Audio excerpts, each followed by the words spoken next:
a natural person in full life, in propria persona, sui juris or habitus, my nationality and citizenship being Moorish American national, unconditional heir, apparent vessel for the Moroccan Empire. Vessel for the Moroccan Empire. I come under protection by way of treaty of peace and friendship. All right, guys. Today we've got a sovereign citizen trying to weasel his way out of domestic violence charges, and let me tell you, this dude is full of nonsense. Like, does he really think waltzing into court and spouting a bunch of random legal-sounding words is going to make the charges magically disappear? Spoiler, it won't. The judge shuts him down hard, no mercy in this one. But here's my question. How do these sovereign citizens actually convince themselves they can just argue their way out of real consequences? It makes zero sense to me. Let's jump in and see how this all plays out. Joe?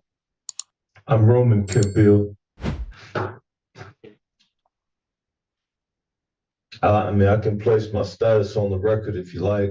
Yeah, hold on one sec. Yeah, I'll get to you. 1 second. I need to look over some things. Are you representing yourself? No, sir, I'm not representing myself. I'm presenting myself. Okay. I mean, do you have is a court-appointed attorney going to be speaking with you, or are you going to have a retained attorney? No, sir. Okay, calling case Tom King 25 William Boy 00474 in the matter of Roman Curtis Campbell. Mr. Campbell, would you please state your name for the record? Yeah, I like to state Just tell me your name. Yeah, go ahead. Yeah, all I have to do is say it. I'm Roman Curtis Campbell, a natural person for life. Okay, let me ask you this question, Mr. Campbell. Let's try not to talk together. I mean, I'm going to allow you plenty of time to talk because I have to. But are you representing yourself here today? You don't need an attorney, or you want an attorney? No, sir. I'm not representing myself. I'm presenting myself. I don't need another man to present. Are you presenting yourself? So you don't want an attorney. You're presenting yourself here today. Is that correct? Yes, sir. Okay. All right. Thank you, sir, for that. You're welcome. You're charged with domestic violence, as I've indicated. MCL 750.81. It carries a maximum penalty of 93 days in jail, possible fines of $500 and/or both, not including any court costs. I am going to enter a plea on your behalf of not guilty on this offense. You will be given an additional, and you're also charged with refusal for collecting fingerprints and data, which the court is ordering that you do that. As I've indicated, I'm entering a plea of not guilty on your behalf for this matter. I'll indicate that you're self-representing at this time as well. I do have some other conditions for you before I set bond. You're not to have any direct or indirect contact with Marissa, Maurissa Smith. You're not to return to the premises known as Celeste Road. That's my home. I'm gonna keep going, and then I'm gonna take all your questions at the end. So, sir. Yeah, and you assaulted your partner in your own home. So now she has the right to stay there until she finds somewhere else. Imagine walking into court and complaining that the judge won't let you live in your own house because you abused your partner. Like, how is that even something to argue? These people are just ridiculous. Maybe. I don't know. Don't abuse your girlfriend and you wouldn't be in this situation. You literally lost that privilege. People like this refuse to take any accountability. And honestly, that's a huge problem these days. It's been happening for years, but I swear people are getting ruder, more entitled, and just completely out of touch. It's really getting to be too much, in my opinion. Premises known as Road, West Bloomfield. You will not assault, beat, verbally harass, intimidate, or threaten any potential witnesses. Person may appear for all court proceedings. Do not leave the state of Michigan without permission of the court, and immediately notify the court in writing of any change of address or phone number. You need to provide the court with a valid address within 24 hours of your release. Do not leave the state of Michigan without permission of the court.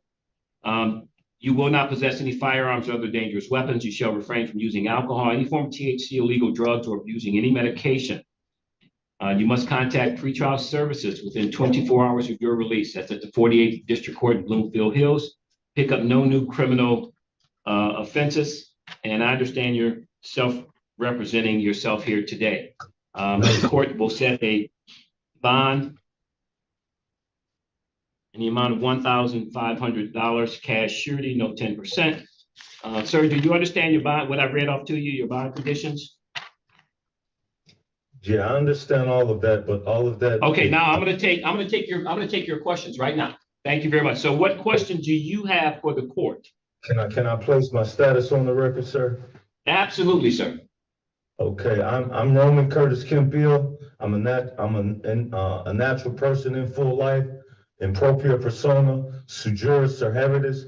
My nationality and citizenship being Moorish American national, unconditional heir, apparent vessel for the Moroccan Empire.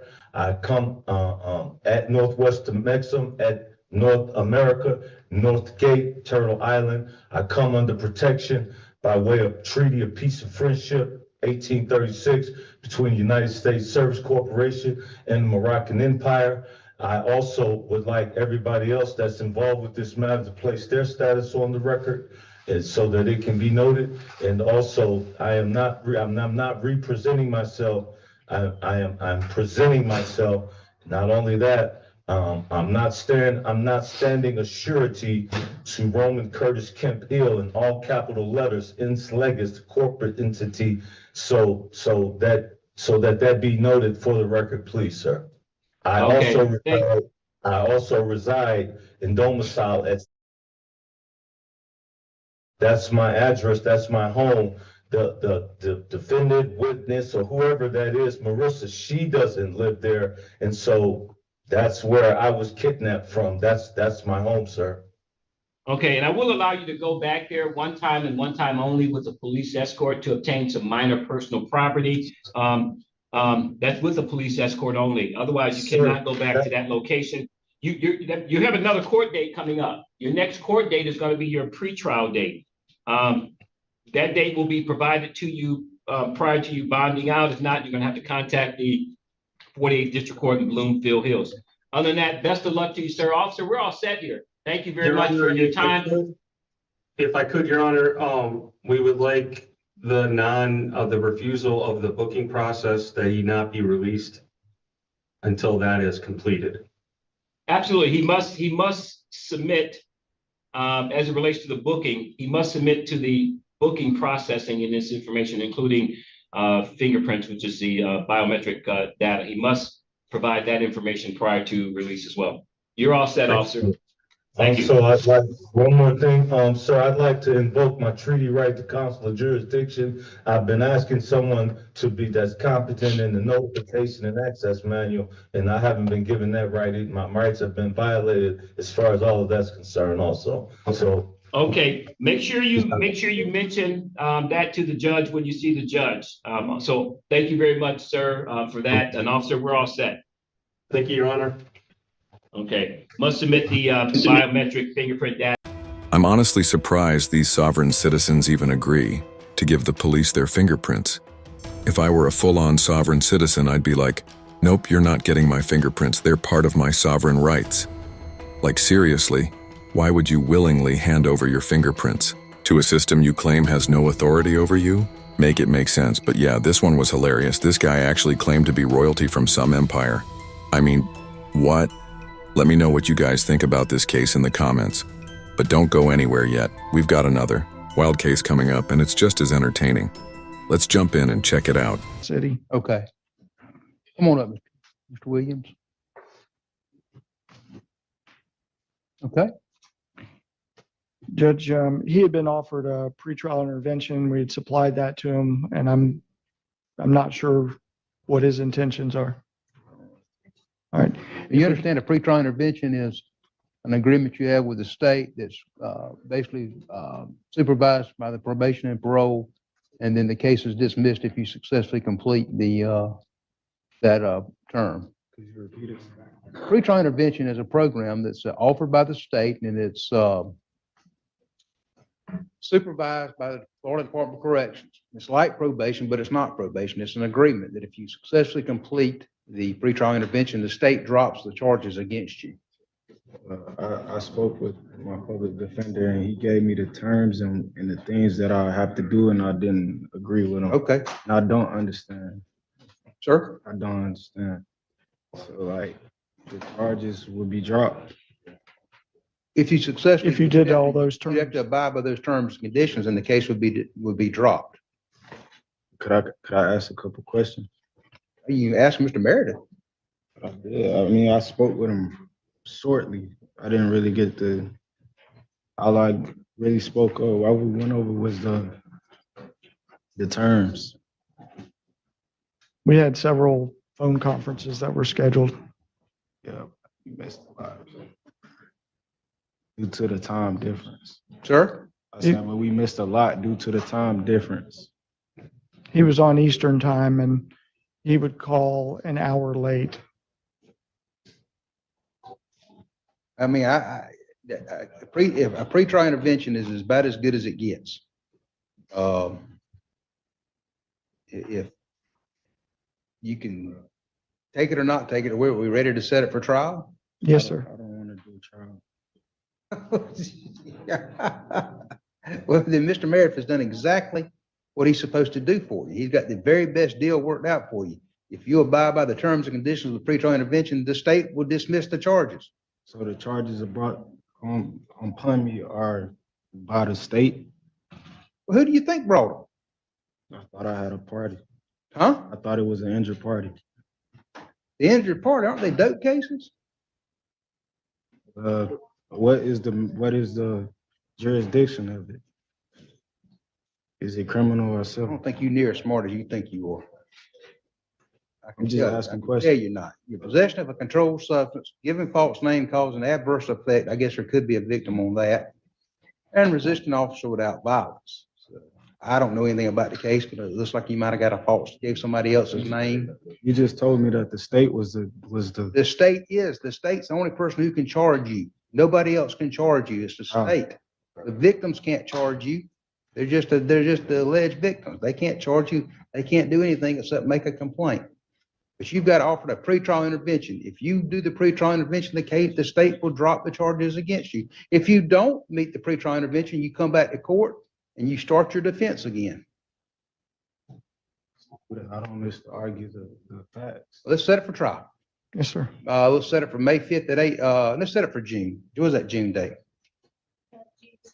June 2nd at 8:30. And it will be May 23rd at 1:30 for trial management. And if you change your mind and want to enter the pretrial intervention, you probably need to discuss that with Mr. Meredith. But remember, he's on Eastern Standard Time. Okay? I'm on He's Central. Central Standard Time. You're on Eastern Standard Time. Okay? If you'll step over and sign a notice. Safe trip back to Gainesville. Step right over here and sign a notice, sir. This guy literally could have had all his charges dismissed, but now he's facing a tough trial with a no-nonsense judge who is definitely not here for his sovereign citizen nonsense. Seriously, bro, you couldn't just keep quiet and maybe walk away with a slap on the wrist. Instead, you're out here digging yourself deeper. It's wild how these sovereign citizens think they can walk into court, say a bunch of random words, and magically get away with it. That has never worked. Ever. And honestly, it's getting ridiculous. The number of sovereign citizens popping up lately is insane. These people really think they can just opt out of the law because they saw some post on Facebook. But the courts? Always shutting that down. Cases like United States versus Slade prove that judges never entertain this nonsense. They shut it down every single time. All it does is waste time and make things worse for them. But yeah, guys, if you enjoyed this video, make sure to like and subscribe for more content like this. Let me know in the comments. Do you think this guy actually believed his own nonsense? I post every single day, so stay tuned. I really appreciate you all watching, and I'll see you in the next one. Take care.